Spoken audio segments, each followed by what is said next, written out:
ये जो विवाद गहराया है कि हिंदू देवी देवताओं के नाम पर बैंड बाजा, क्यों, क्या जरूरत है हिंदू देवी देवताओं के नाम पर बैंड बाजा के नाम रखने की? प्रत्युष जी उदाहरण दे दूं जी। दिल्ली के अंदर कदीम रामलीला होती है। हाँ। जो 400 साल पूर्व रामलीला शुरू हुई थी। जब रामलीला शुरू हुई, कब शुरू हुई? उसके अरे 400 साल पहले कह रहा 400 हूं। साल पहले रामलीला दिल्ली में यार, सुन लिया करो। दिल्ली में कौन से जमाने में? तारीख पढ़ के आया करो। किसने शाहजहां के जमाने में हुई है। औरंगजेब ने शुरू आपके कराई? नाम नहीं, औरंगजेब ने शुरू कराई थी क्या? आपको मालूम नहीं? पहले सुनने की कहां से ले आया इतिहास? मतलब हिंदू देवी देवताओं के नाम पर, अरे कहां पढ़ा इतिहास? इस बात को लेकर है कि हिंदू देवी देवताओं के नाम पर बैंड बाजे, मैं वही अर्ज कर रहा हूं प्रत्युष जी। नहीं, सबसे पहले आजादी के बाद प्रत्युष जी जब रामलीला शुरू हुई, रामलीला शुरू हुई, औरंगजेब ने शुरू कराई थी, बाबा ने शुरू कराई थी, कल ये भी बोल देंगे। अरे भाई लाखों साल से रामलीला का इतिहास है। तुम्हें सुनने की बात नहीं, कहां से पढ़ के आते हैं? अरे मैं अपने अरे कम मुझे बताइए। अरे आपके कौन से क्या थे मालूम नहीं है? कहां से बोलने की? अच्छा पहले कौन सी बात? एक सेकंड अरे आप बैंड पे बोलने को बोला है, बैंड बजाओ आज। पहले बैंड बजाओ, सवाल का जवाब बैंड बजाओ अपना खाली। रामलीला बीच में, और रामलीला में करूंगा कभी ध्यान आपसे। नहीं, मुझे एक बात बताइए, बैंड बाजा, एक सेकंड, कोई भी आप दुकान खोलते हैं तो आप उसमें अमूमन अपना ही नाम लिखते हैं या अपने परिवार के किसी का नाम लिखते हैं। अब ये बैंड बाजे वाले हैं, अगर ये अपना नाम लिख दे तो कोई दिक्कत? क्या जरूरत है नाम बदल करके बैंड बाजा की दुकान चलाने की? ताज बैंड सबसे आगे अव्वल सफ में चलता था। जो दिल्ली की रामलीला पहली कदीम है, श्री धार्मिक रामलीला, इनको मालूम नहीं होगा नाम, और किसने निकाली थी वो भी बता दूंगा। अच्छा, कब बना था ताज बैंड? चौधरी ब्रह्म प्रकाश के जमाने से शुरू हुई दिल्ली की रामलीला। और उस जमाने में सबसे आगे बैंड ताज बैंड हुआ करता था। ताज बैंड के पीछे मास्टर बैंड हुआ करता था। यह विवाद आज का नहीं है। ताज बैंड वालों के ऊपर लोगों ने इतराज किया, ये मुसलमान है, सबसे आगे क्यों चलता है? ये 788 बीड़ी है, मुसलमानों की बीड़ी है। ये ताज बीड़ी, ये फव्वारा बीड़ी मुसलमानों की है। इनकी रेड़ियां रामलीला में आगे क्यों चलती हैं? उस पर हमारे हिंदू भाइयों ने कहा, ये हमारी परंपरा है, सदियों पुरानी, हिंदू मुस्लिम भाईचारा है, आगे ताज बैंड ही चलेगा, फखरुद्दीन चलेगा। इसलिए नाम बदल दो। मैं बता रहा हूँ। बैंड तो जल्दी से, बैंड के ऊपर क्या नाम लिखा हुआ है? अरे भाई जल्दी दो। आइए जरा, एक सेकंड आइए जरा। प्रत्युष जी, हाँ, इस बैंड पर नाम पढ़िए, क्या लिखा है? क्या लिखा है नाम? इसको बनाने वाले ने किसने बनाया? इसको किसने बनाया? पढ़िए, नाज़र अली खां, जो मेरी कम्युनिटी से आते थे। नाम कहाँ लिखा हुआ है? ये देखिए, किधर दिखाइए, आप ही दिखाइए। ये देखिए, ये लिखा हुआ, ये नाज़र अली खां ने बनाया है, जो मेरी कम्युनिटी से आते हैं। आज से नहीं, 100 साल पुराना बैंड है। 100 साल से बैंड ये बज रहा है।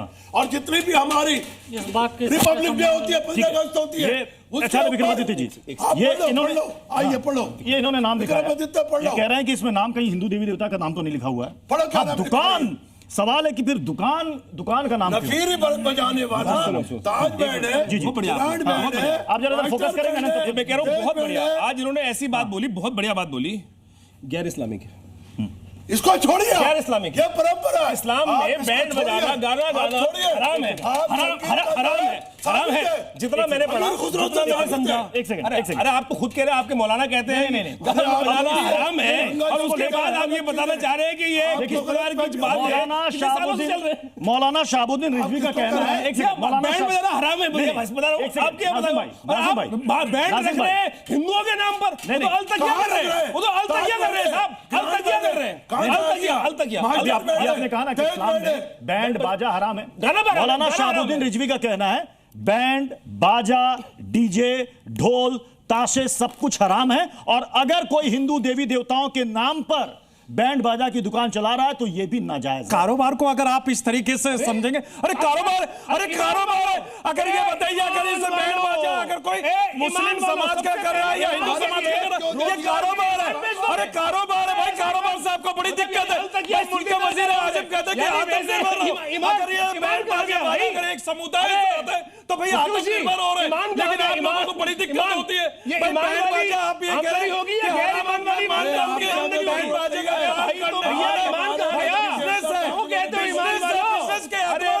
खुदा ने जब बनाया तो सबसे पहले हर लाइन पे लिखा अगर आप लोग ईमान को बेच पाए भाई, यानी जीवनी के लिए ईमान नहीं बेच गए, ये तो गलत है। कल को आप ये भी कह देंगे, ये भी कह देंगे कि मुरादाबाद के अंदर मुरादाबाद के बिरयानी बड़ी फेमस है। मुरादाबाद का जिक्र हो तो मुरादाबाद का बिरयानी का भी जिक्र होना चाहिए। कृष्ण गिरी जी, आदित्य कृष्ण गिरी जी, इनका ये कहना है, और जितने भी बैंड बाजे वाले उनका भी कहना है कि साहब ये हमारी रोजी रोटी का सवाल है, और उन्होंने इसके लिए वक्त भी मांगा। वो कह रहे हैं कि शादी ब्याह का लगन का सीजन है, कम से कम हमें दिसंबर तक की आप मोहलत दे दें। सबकी बुकिंग हो रखी है, क्या चाहते हैं कि सबके पेट पर लात पड़ जाए? नहीं, इसमें लात मारने का कोई विषय ही नहीं है। विषय ये है कि देखिए, ये तो अब तो ये सिद्ध हो गया कि व्यापार जिहाद ये लोग करते हैं। क्योंकि कोई भी व्यापार, आप लोग करते हो, कोई भी कारोबार, आप बेवकूफ बना रहे हो। एक मिनट, आप लड़कियों को जलवा रहे हो। अभी क्या हुआ? पहले चुप रहिए, चुप रहिए, आपकी आवाज चुप रहिए। क्या हुआ है हमारे नहीं करना, हमारे के साथ? क्या हुआ है? यहाँ साधु संत समाज बन के आते हैं, हमारा क्या नहीं? अपनी बात आप रखिए, आप बोलिए। हाँ, ये लोग व्यापार जिहाद कर रहे हैं। इनका ना कोई ईमान है, ना कोई धर्म है, ना कुछ है। केवल पैसा कमाना है।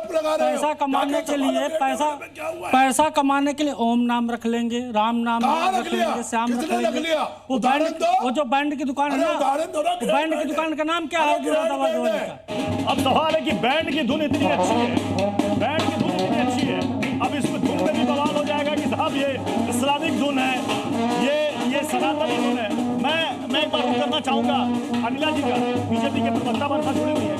अनिला जी, समाजवादी पार्टी के विधायक कह रहे हैं कि ये बीजेपी जानबूझ करके ऐसे मुद्दों को उठा रही है जिससे हिंदू मुस्लिम की एकता जो है वो तार तार हो। मेरी सभी को राम राम। और देखिए, भारत विविधताओं का देश है और यहाँ पर हर नागरिक को ये अधिकार है कि वो अपने नाम के साथ, अपनी पहचान के साथ अपना व्यापार करे। कोई पाबंदी नहीं है। यहाँ पर कानून अपना काम जब करता है जब नाम चाहे कोई भी हो, परंतु अपनी पहचान बदलकर, झूठ बोलकर, धोखे में रखकर अगर वो कोई व्यापार कर रहा है, कोई कार्य कर रहा है, तो कानून, चाहे वो 415 धारा हो, चाहे 420 की धारा हो, तब वो लागू हो जाती हैं।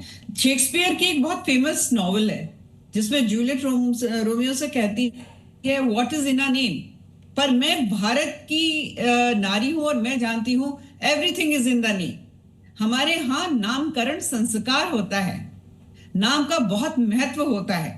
हाँ, जो इंडिया अंग्रेजियत समझते हैं वो शायद ये भारतीय जो रीत रिवाज संस्कार है उसके विषय में नहीं जानते होंगे।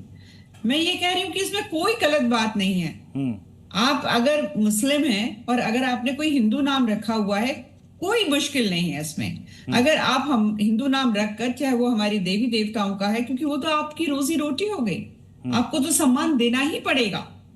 गलती वहां हो जाती है अगर आप झूठ बोले। मुझे लगता है कि अगर आप मुसलमान भी हैं, आपने हिंदू नाम रखा हुआ है, तो पहचान छुपाने की कोई आवश्यकता नहीं। बड़े बड़े कलाकार हमारे भारतवर्ष में जो मुसलमान थे, उन्होंने हिंदू नाम रखा और कामयाबी की जो ऊंचाइयां हैं उसको छुआ। हम सबके पसंदीदा कलाकार हैं वो, चाहे वो फिल्मी क्षेत्र में देख लीजिए और चाहे वो गीत और नृत्य क्षेत्र में देख लीजिए, तो कोई बुराई नहीं है। परंतु अगर झूठ बोला जाए, विश्वास तोड़ा जाए, क्योंकि व्यापार की तो वो धुरी है।